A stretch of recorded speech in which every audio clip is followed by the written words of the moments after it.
Back in February, I was given the opportunity to borrow an Islander Port Jeff GMT from Long Island Watch. I reached out to Ryan after the success of my previous Port Jefferson review and said, hey, could I borrow a GMT model to try out?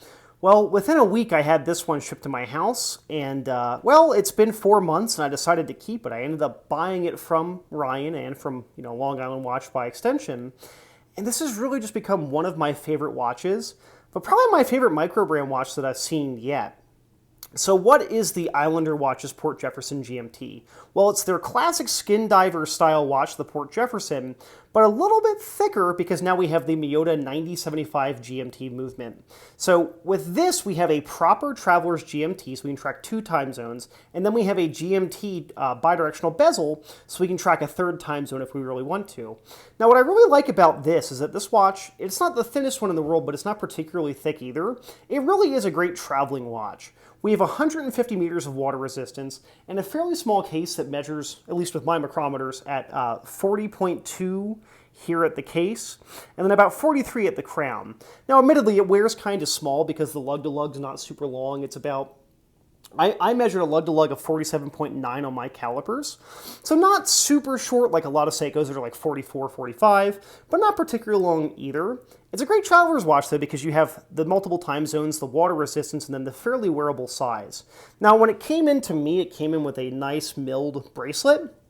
I'm not a big bracelet guy, but the bracelet's pretty good. It's a little bit different clasp design from what they did on the previous model, where instead of it being the previous like flip lock, it's just a standard deployant, which with a milled internal clasp and then a couple of micro adjusts. We have 1 normal spot and then 3 additional. I find it to be plenty comfortable. It's a beads of rice style. You can see we kind of have flat links on the inside, curved on the outside. I never had any hair pulling with this, but truth be told, since the bracelet was very similar to the previous one, I've been wearing this on rubber or a pile of fabric straps. So I've got a NATO strap from Wrist Candy Watch Club. I have one of the Perlon straps from CNS. I have a paratrooper strap. This thing's really a strap monster, and I think that owes to the 20 millimeter lug width. Weight-wise, it's also a fairly lightweight watch. I measured 105 grams on my scale on this Tropic, and then I measured, I want to say 150, maybe 152 on the bracelet size to my 7.4-inch wrist. So it's really been a great wearing experience. Now, the movement was new to me. When it comes to GMT watches, I hadn't really owned any mechanical GMT watches prior to this one. The Traveler's GMT is unique because when you set the watch, you don't have a quick set date. You're actually moving the GMT hand and then the minute hand. Of course, the hour hand's moving too, but we have a quick set hour hand for doing that. We don't have the ability to quick set the date, which is a little frustrating, but it's not the worst thing. I'll link my videos down below where I show the loom on this and how to set the watch. But overall, it's been just really an easy watch to wear. Now, I don't know the exact specifications of what Miyota advertises the 9075 at. I think it's like a -10 to +30 seconds a day. This watch is running -3 seconds a day. To put that into reference, that's running as well as my Omega Seamaster does. Hell, that's running as well as my Omega Planet Ocean is, right? For a watch that costs $580. So running really, really well. One thing that I really do dig is just this style. I really like the retro aesthetics of the previous Port Jefferson model, but this sunburst blue is so pretty. I recorded a video where I was outside, and I'll link that down below. But when the sun catches this dial, it is just stunning. We have a black and blue bezel, very grippy coin edge bezel. Really, really, really easy to use. You can see I got fingerprints all over the crystal. Of course, we have sapphire glass that is slightly domed. You can see a little bit of a raised dome there that really makes it pop. We have that 6 o'clock date window, which 2 things I've really come to appreciate is that we have a lot of color matching here. Specifically, the date itself color matches everything else, and then the wheel is blue. Then I love that the GMT hand matches a lot of the indices on the chapter ring there. We have a very beautiful screw-down case back with the Islander logo and then the information on the watch there. And you can see I've got quick release straps here.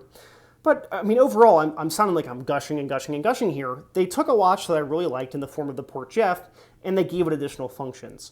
Now, the only thing I think I would like to see out of this watch, I'd love to see a limited edition, or maybe just make it a normal version, where there is a standard unidirectional timing dive bezel. Now, I'm not saying go take this watch diving, albeit that I think 150 meters of water resistance is still plenty enough for most recreational purposes. The bidirectional bezel is cool, being able to track a third time zone is cool, but I would rather be able to use a timing bezel for doing things like cooking. You know, if I'm timing pizzas in the oven or timing my pasta, that would be a lot more beneficial. And I get that we live in an era where I can pull out my smartphone and do that, but being able to do it on my wrist is something I've really come to appreciate. So I'd like to see that in the future. But overall, I mean, this is just a really impressive watch between the finishing, the movement quality.